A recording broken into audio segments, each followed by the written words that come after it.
Mon mariage est parti en lambeaux. C'est étrange, mais rien que de le dire à voix haute, ça fait mal. Non pas que je ne le savais pas ou ne le soupçonnais pas depuis un mois ou deux, mais aujourd'hui, j'ai franchi une de ces lignes où tout redevient clair. Le pire, c'est que j'ai l'impression d'avoir échoué. Enfin, ce n'est pas comme si je n'avais pas essayé. Ce n'est pas un de ces cas où un mari insensible ignore sa femme et ses besoins tout en passant du temps avec les copains. Et ce n'est pas non plus une de ces situations où j'ai passé tellement de temps au travail que nous sommes devenus des étrangers l'un pour l'autre. J'ai toujours fait passer Trisha en premier dans ma vie. Je n'ai jamais oublié un anniversaire de mariage ou un anniversaire de naissance. Chaque jour, je me précipitais à la maison après le travail et je passais chaque minute de temps libre avec elle. J'ai lu tous les articles que j'ai pu trouver sur la façon de maintenir la flamme dans la chambre à coucher et je les ai mis en pratique. Bref, je me suis mis en quatre pour que notre mariage soit parfait. Je sais que, d'une certaine manière, cela donne l'impression que j'étais une lavette, mais je n'avais pas le choix. Voyez-vous, je savais que si je traitais mal Trisha ou si je l'ignorais, notre mariage ne durerait pas longtemps. Je le savais parce que je n'étais pas son premier mari. Son premier mari était un vrai monstre. Je me suis souvent demandé pourquoi elle avait même épousé ce crétin. Mais elle m'a dit qu'on ne reconnaît pas toujours les monstres au premier coup d'œil. Parfois, il faut du temps pour que les monstres se montrent. La nature fait souvent des prédateurs et des poisons les plus mortels, les plus attrayants ou apparemment inoffensifs.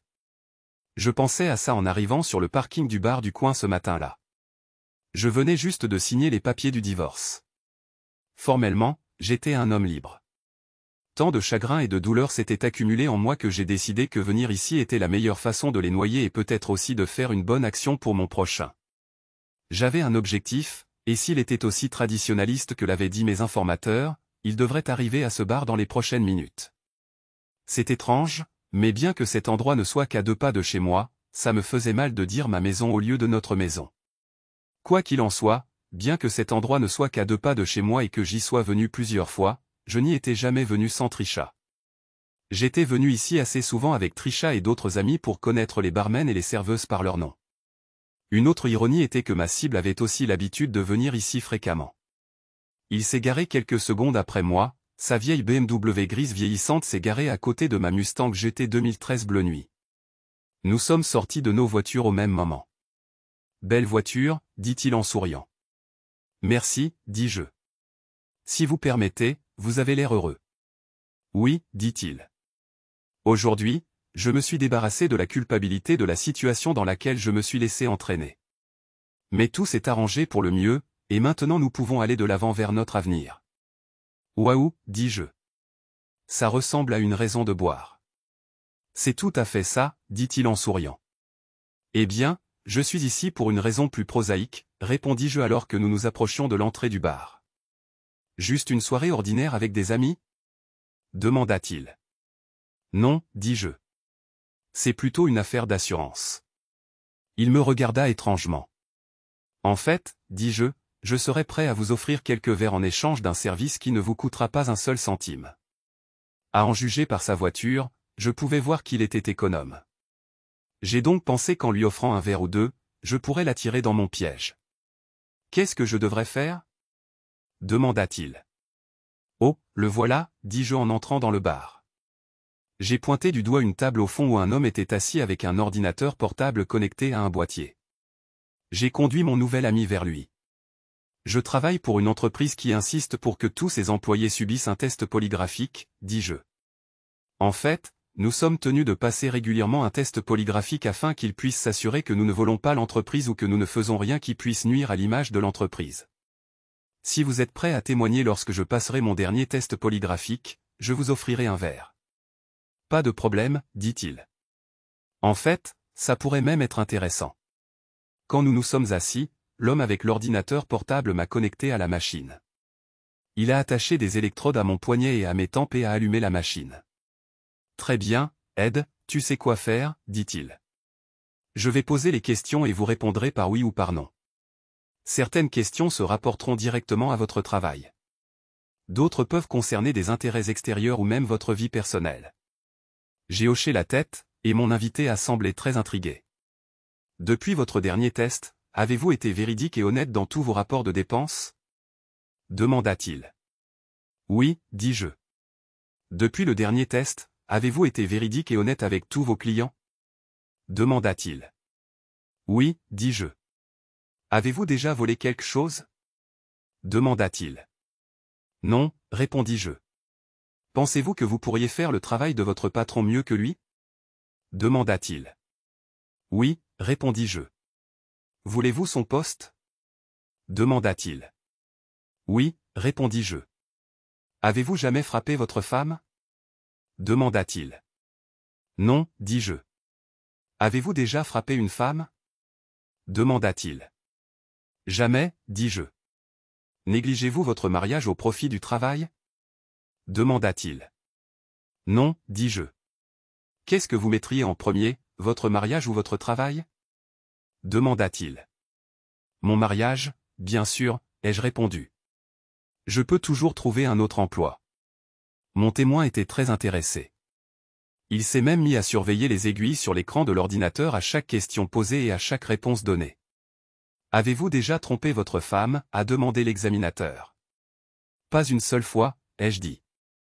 Avez-vous déjà contacté d'autres entreprises concernant un emploi pendant que vous travaillez pour nous? A-t-il demandé. Non, ai-je dit. Avez-vous fait tout votre possible pour accomplir vos tâches de la meilleure façon possible? A-t-il demandé. Non, ai-je répondu. J'ai besoin d'une explication, a-t-il dit. Je travaille comme un forcené de 8 heures à 16 heures, ai-je dit. Mais quand il est temps de rentrer à la maison, je rentre auprès de ma femme et je me démène comme un diable pour lui plaire. Je pourrais faire des heures supplémentaires ou rapporter du travail à la maison, mais mon mariage est plus important pour moi que n'importe quel emploi. Lui et le témoin ont examiné le graphique. Il a commencé à ranger ses affaires dans son sac. Comment je m'en suis sorti, ai-je demandé. Je ne suis pas sûr que Bill appréciera toutes vos réponses, a-t-il dit. Mais vous avez été sincère dans tous les cas. Vous n'avez menti à aucune question. Je pense que si votre patron découvre que vous voulez son poste et que vous pourriez faire des heures supplémentaires, cela pourrait mal jouer en votre faveur.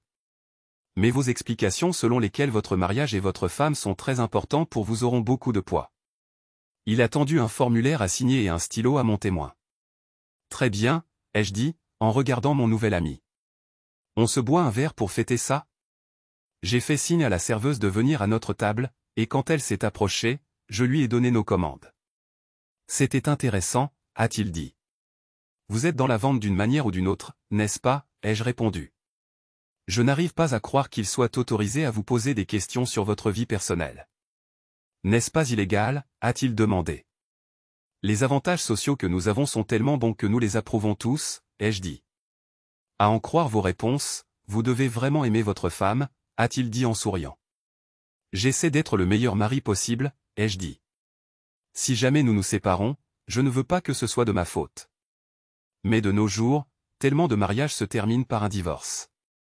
En fait, quand nous nous sommes rencontrés, elle essayait d'échapper à son premier mari, et c'était un vrai monstre. Il la battait régulièrement.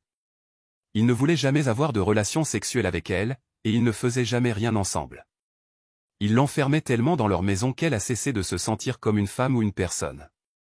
Elle se sentait comme un objet. Tout ce qu'elle voulait, c'était s'enfuir, mais elle n'avait aucune idée de comment elle allait subvenir à ses besoins. Mais elle était prête à prendre le risque rien que pour échapper à ce monstre. Il a fallu plusieurs rencontres dans un endroit que nous fréquentions tous les deux pour qu'elle se livre avec une confession passionnée. Je crois qu'à notre deuxième ou troisième conversation, j'étais déjà un peu amoureux d'elle.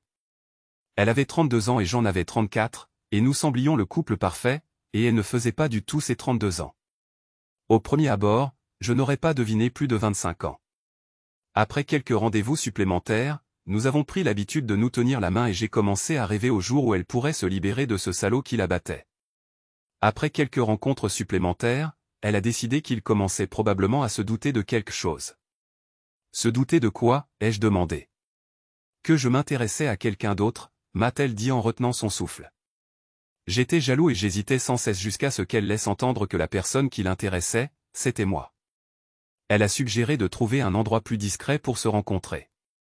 Après notre deuxième rencontre dans un motel, elle m'a dit qu'elle avait besoin de mon aide. J'étais sûr qu'elle voulait me prêter de l'argent pour pouvoir échapper à ce monstre. Et j'étais prêt à le lui donner. J'espérais juste qu'elle ne s'éloignerait pas trop de moi parce que, comme je l'ai dit, j'étais fou amoureux d'elle. Je ne veux pas te mettre dans une situation délicate, m'a-t-elle dit, mais ça fait si longtemps que personne ne m'a prise dans ses bras et je me sens mal de te demander ça, mais est-ce que tu voudrais bien? Nous nous sommes allongés sur le lit dans la chambre de motel. Je l'ai serrée dans mes bras et je l'ai simplement étreinte. Nous étions, bien sûr, entièrement vêtus, mais cela ne m'a pas empêché d'être excité. Quand elle a pressé ses grosses fesses rondes contre moi, elle a pris mes mains et, d'une manière ou d'une autre, mes mains se sont retrouvées sur sa poitrine. Mais elle n'a pas dit un mot. Au moment où elle a dû partir, j'étais tellement excité que j'ai cru que j'allais exploser. Elle a pris mon numéro de téléphone pour que nous puissions organiser une autre rencontre. Elle m'a appelé le jour suivant et m'a remercié encore et encore de l'avoir prise dans mes bras. Elle a dit que je n'avais aucune idée de combien le contact d'une autre personne lui avait manqué et de combien cela l'avait aidé à se sentir à nouveau comme un être humain. J'ai repensé au salaud que devait être son mari. Quelques jours plus tard, nous nous sommes revus, cette fois dans un autre motel, dans un autre quartier de la ville. Elle m'a dit qu'il fallait qu'on change tout le temps d'endroit parce que si elle se faisait prendre, cela pourrait nuire à sa tentative de divorce. Une fois de plus, nous avons fini sur le lit, et cette fois, elle portait moins de vêtements. Je suis reparti de là encore plus excité.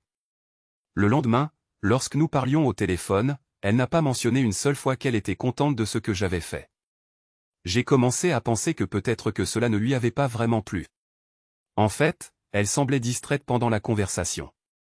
Quand je lui ai dit que je lui reparlerais une autre fois, elle m'a surpris en me disant qu'elle avait presque terminé et que si j'attendais quelques minutes, elle serait entièrement à ma disposition. J'ai raccroché. À ce moment-là, ça faisait environ 6 semaines que je l'avais rencontrée. J'étais obsédé par elle.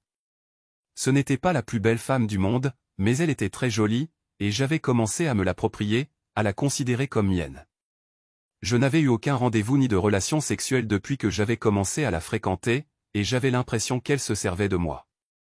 Elle m'a rappelé peu après, en pleurs. Elle m'a supplié de lui parler, même un petit moment. Elle m'a dit qu'elle n'avait pas voulu paraître impolie ou distraite, mais qu'elle était en train de faire quelque chose quand elle m'avait appelé, et qu'elle avait vraiment besoin de finir avant de perdre le contrôle. Alors pourquoi ne pas avoir fini avant de m'appeler? Lui ai-je demandé. Je n'étais pas sûr de pouvoir le faire jusqu'à ce que j'entende ta voix, a-t-elle dit. Dès que tu as commencé à parler, je me suis souvenu de tout et j'ai réalisé que je devais le faire. Qu'est-ce que tu devais faire? Ai-je demandé. J'ai rempli un profil sur un site de rencontre, a-t-elle répondu. Oh, tu ferais mieux de faire attention, ai-je dit. La plupart des mecs à ces endroits-là ne veulent qu'une chose. Alors on n'aura pas de problème, a-t-elle dit, parce qu'on aura ça en commun. J'étais choqué, et je crois que mon silence l'a incité à parler à nouveau. Tu es un homme bien, Ed, a-t-elle dit. Mais allongé dans le lit avec toi, je suis tellement excité que j'ai besoin de plus. La première fois, je me suis sentie chaleureuse, merveilleuse et vivante. Mais hier, la chaleur s'est transformée en luxure. Pendant que nous étions allongés là, je voulais plus. Mais tu as été un vrai gentleman. Mon mari ne m'a pas touché depuis des années, Ed, et même avant, c'était quelque chose comme boum, boum, pchit, ronflement. Est-ce que je peux être complètement honnête avec toi, Ed? A-t-elle demandé. Oui, ai-je dit. J'espérais qu'à long terme, comme pour le reste de ma vie, j'aimerais être avec toi. Mais à court terme, j'ai besoin d'avoir des relations sexuelles avant de me mettre à hurler. J'espère que tu me pardonneras d'avoir cherché quelqu'un en ligne, mais c'est au moins en partie de ta faute. Je sais que c'est moi qui te l'ai demandé. Mais quand tu étais allongé là à appuyer cette chose contre mes fesses et à me serrer les seins, j'ai l'impression que je vais exploser. Depuis hier, j'ai dû changer de sous-vêtements 3 fois. Pendant un moment, nous sommes restés silencieux. Puis j'ai dit, peut-être qu'on pourrait faire quelque chose demain, ai-je dit. À ce moment-là, je ne m'en rendais pas compte, mais elle me faisait sortir pas à pas de ma zone de confort. Chaque pas que nous faisions ressemblait au moindre de 2 mots. Mais j'étais déjà sur le point d'avoir des relations sexuelles avec une femme mariée quand nous nous sommes retrouvés au motel le lendemain. Son sourire et son attitude désinvolte m'ont désarmé. Certaines choses qu'elle a dites n'avaient pas de sens, mais je voulais tellement la croire que j'ai débranché mon cerveau. Peut-être que ce n'est pas tant que mon cerveau s'est déconnecté que le sang dans mes veines ne pouvait pas couler en même temps vers ma grosse tête avec le cerveau et ma petite tête avec les testicules.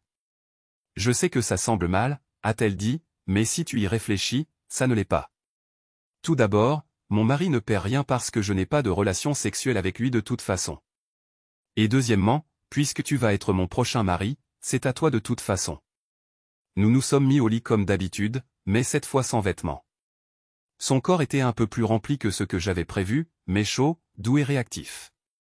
Ses courbes, en particulier sa poitrine et ses hanches, étaient étonnamment féminines. Je me suis installé derrière elle, et tout semblait se mettre en place naturellement. J'ai passé ma main le long de son ventre et elle a laissé échapper un doux gémissement, se collant encore plus contre moi. J'ai levé les mains et j'ai tenu sa poitrine. Je l'ai caressée et l'ai doucement serrée comme si elle m'appartenait. Elle a tourné son visage vers le mien et m'a embrassé pour la première fois. Sa langue avait un goût de cerise fraîche. Elle s'est retournée sur le dos et m'a attiré plus près, et la chaleur et la douceur de son corps m'ont submergé. Elle n'était pas très serrée. Ça aurait dû me dire quelque chose, mais j'étais tellement consumé par le désir que j'avais perdu la capacité de penser clairement. Cette première fois était sauvage et intense. Nous étions ensemble passionnément, presque jusqu'à l'épuisement, et elle a aimé ça. Nous étions tellement consumés par le désir que le temps nous a échappé. J'ai dû appeler le travail et dire que j'avais des problèmes de voiture et que la batterie de mon téléphone était morte. La semaine suivante a été difficile pour moi. Je devais effectuer le plus de travail possible le matin et au début de l'après-midi afin de pouvoir passer le reste de la journée avec elle. Et pendant que cela continuait, elle m'a parlé de ses plans de divorce afin que nous puissions être ensemble. À la fin, je lui ai dit de remplir les papiers et de simplement le quitter. Je lui ai dit qu'elle n'avait pas à lui demander quoi que ce soit, qu'elle devait juste lui donner les documents et s'en aller. Elle pouvait emménager dans ma maison et je remplacerais tout ce qu'elle devrait laisser derrière elle. Je pensais qu'elle dirait non et me donnerait une douzaine de raisons pour lesquelles nous ne pouvions pas être ensemble. Mais elle s'est contentée de me regarder et de me demander si je l'épouserais une fois son divorce prononcé. Bien sûr, lui ai-je dit, je t'aime.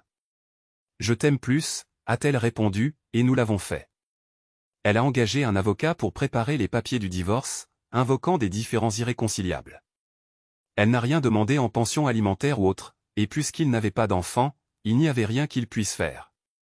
Oh, il a essayé de se battre, mais encore une fois, au final, il n'y avait rien qu'il puisse faire. Nous avons dû attendre 6 mois pour que le divorce soit finalisé. Mais le lendemain, nous nous sommes mariés. Pendant les 6 premières années et 6 mois, j'étais au 7e ciel. Je l'idolâtrais. Mais ensuite, j'ai commencé à sentir que quelque chose n'allait pas. On aurait dit qu'on s'éloignait et que je ne pouvais rien y faire. J'ai commencé à lui acheter encore plus de choses et à faire encore plus pour elle. Mais ça n'a rien changé. C'était comme être sur un navire qui coule, incapable de s'en échapper assez vite pour éviter de se noyer. Finalement, il a fallu que je m'éloigne à la nage pour me sauver et préserver ma santé mentale. Je l'ai simplement laissé partir si elle ne voulait plus de moi. Je ne pouvais rien y faire. L'homme assis en face de moi a posé sa bière et m'a regardé. « Je suis vraiment désolé pour toi, mec », a-t-il dit. « Tu étais le mari parfait. Tu l'as arraché à un type qui l'a maltraité et l'a traité comme de la merde. Et voilà comment elle t'a remercié. Quelle sacrée garce. Mais tu devrais remonter en selle. Toutes les femmes que tu rencontreras ne seront pas des sorcières comme elle. Je pense que son premier mec l'a peut-être abîmée. Il l'a traitée comme de la merde et elle s'y est habituée. Tu l'as traitée bien mieux. Et peut-être qu'elle a commencé à en profiter. Peut-être qu'elle a même commencé à regretter ce monstre. Les femmes sont folles. La moitié d'entre elles n'aiment pas vraiment les bons gars comme nous. Elles veulent toutes le mauvais garçon. C'est marrant. Elles craquent toutes pour un type qui roule en moto et laisse une traînée de cœur brisé derrière lui. Elles pensent toutes que leur cul est tellement magique qu'elles le transformeront en un bon citoyen. Et elles pleurent comme des enfants quand il leur fait la même chose qu'à toutes les autres femmes qu'il a fréquentées. Qu'elle aille se faire foutre. Et tu sais que tu as eu raison de la laisser partir. Je suis content que tu n'aies pas perdu ta dignité à essayer de te battre pour elle comme ce monstre, a-t-il dit. Putain, si ma fiancée essayait de me faire un coup pareil, je lui botterais le cul à la première alerte. Mais je pense que j'ai la meilleure femme du monde. Ma situation est similaire à la tienne. Même le premier mari était un monstre. Tout comme ton type qui la battait constamment. Et il s'est arrêté un instant et a semblé réfléchir. Bon, tu as vu comment j'ai réussi le test du détecteur de mensonges, ai-je dit. Je n'ai jamais de ma vie frappé ma femme ou une autre femme. Oui, a-t-il dit. Mais la moitié des mecs ne sont pas comme nous. Cela ressemble juste à une étrange coïncidence. Ce n'est pas une coïncidence. Ai-je dit. Maintenant, c'est moi le monstre. Il s'est levé d'un bond et m'a regardé fixement. Gary, rassieds-toi, ai-je dit. Ce n'est pas encore fini. Trisha ne t'a pas tout dit. Comment connais-tu son nom? A-t-il demandé. Puis il s'est contenté de me regarder et s'est rassis.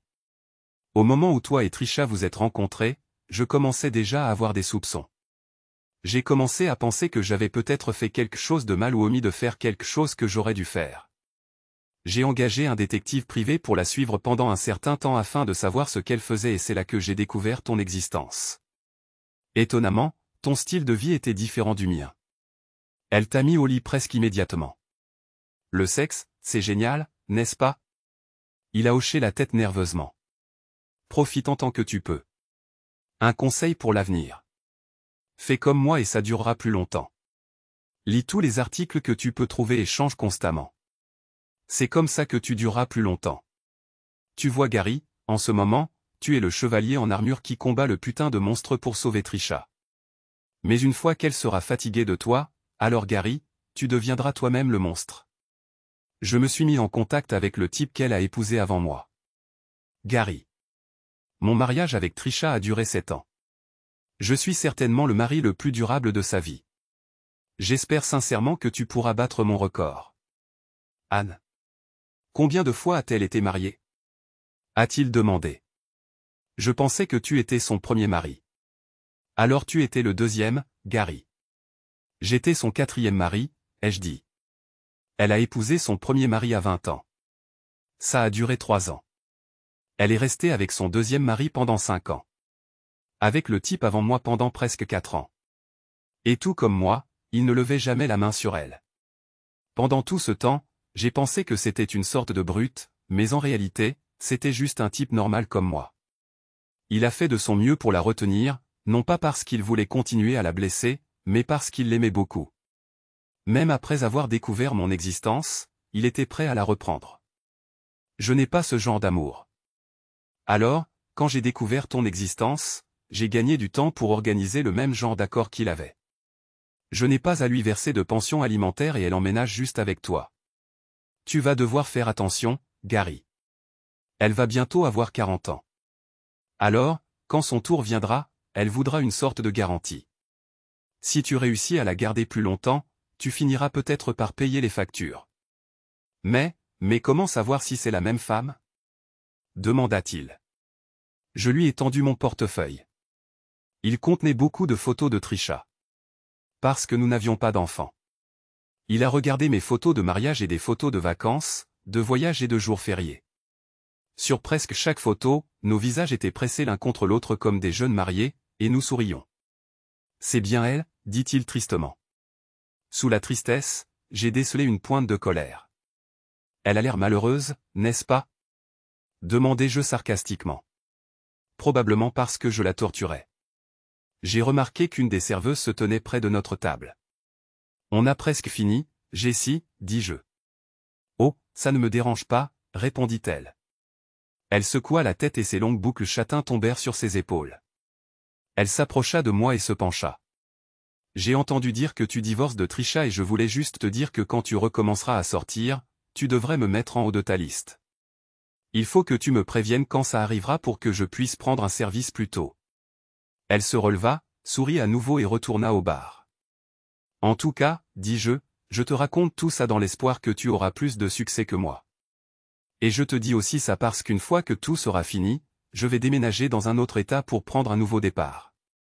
Je ne vois pas l'intérêt de me souvenir de tous les endroits où j'allais avec Trisha et de les voir tous les jours. Ainsi, quand ton tour viendra, si jamais il vient, tu n'auras pas à me chercher. Tu sauras déjà.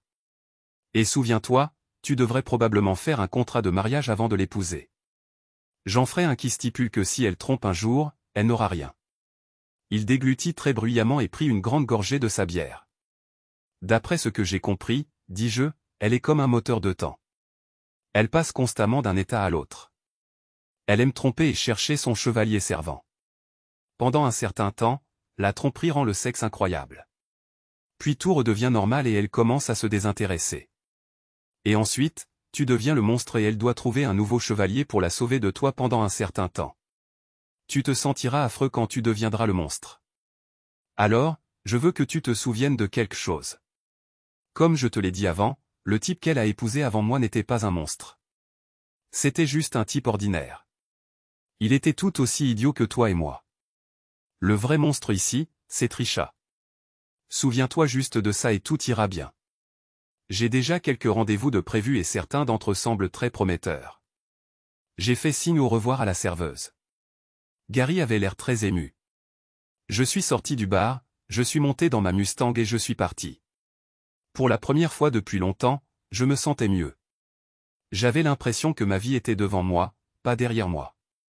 Peut-être que j'ai commencé par un mensonge parce que toute l'histoire du polygraphe était fausse, mais j'ai fait quelque chose pour rendre la vie un peu plus facile au type qui viendrait après moi et toutes mes réponses étaient vraies. Je me suis garé devant ma maison et je suis entré. J'ai décidé de dîner sur la terrasse. J'ai mis une des escalopes de dinde au citron et au poivre préassaisonné au four et j'ai allumé le foyer. Pendant que ça cuisait, j'ai fait quelques exercices. Je n'étais pas au mieux de ma forme, mais maintenant que je n'allais plus passer la plupart de mon temps avec une femme égoïste et égocentrique, j'avais le temps de me remettre en forme. Ma prochaine femme ne serait pas un fichu monstre et j'allais prendre mon temps pour la trouver. Cette fois, ce serait le véritable amour et j'ai cessé de penser et suis allé répondre à la porte. J'ai regardé par le Judas et j'ai vu Trisha qui se tenait là. Quand j'ai ouvert la porte, elle m'a souri. « Chérie, ma clé ne marche pas, dit-elle. Tu peux sortir mes affaires de la voiture ? Quelle est cette odeur, Trisha ? De quoi tu parles ? Demandai-je. Tu te souviens, j'ai signé les papiers du divorce ce matin. Tu as fait tes bagages et tu as déménagé. Tu m'as dit que je pouvais jeter tout ce que tu laisserais derrière toi. Tu as pris tous tes vêtements et les as chargés dans cet énorme SUV que je t'ai acheté. Ta clé ne marche pas parce que j'ai changé les serrures. Ed, dit-elle. Je suis une femme. Peut-être que j'ai un déséquilibre hormonal. Peut-être que c'était un test. Peut-être que je voulais juste voir si tu me laisserais vraiment partir ou si tu m'aimais assez pour te battre pour moi. Je ne veux pas divorcer. Je n'en ai jamais eu envie. Maintenant, rentre mes affaires à l'intérieur et apporte-moi une assiette de ce que tu as cuisiné, puis allons nous coucher. On dirait une éternité qu'on n'a pas fait l'amour. Où est ma faute, Trisha ? Demandai-je. Ces dernières semaines, je t'en ai supplié tous les soirs. Eh bien, ce soir, tu l'auras. Elle sourit. Autant que tu le veux, aussi souvent que tu le veux, et tous les soirs à partir de maintenant. Je rentrerai tes affaires demain matin, dis-je. J'ai ouvert la porte, je l'ai prise par la main et je l'ai entraînée dans ma chambre. Trisha savait qu'elle devait se faire pardonner et elle l'a bien fait. Nous étions ensemble dans 3 ou 4 positions différentes, dont une qui était plus intense et personnelle. Quand j'ai été pleinement satisfait, je l'ai prise dans mes bras et je l'ai doucement descendue. « Oh, ça fait tellement longtemps que tu n'as pas fait ça », a-t-elle soufflé. On dirait notre lune de miel. Tu passais des heures à me faire languir, puis tu me portais en bas et tu me nourrissais.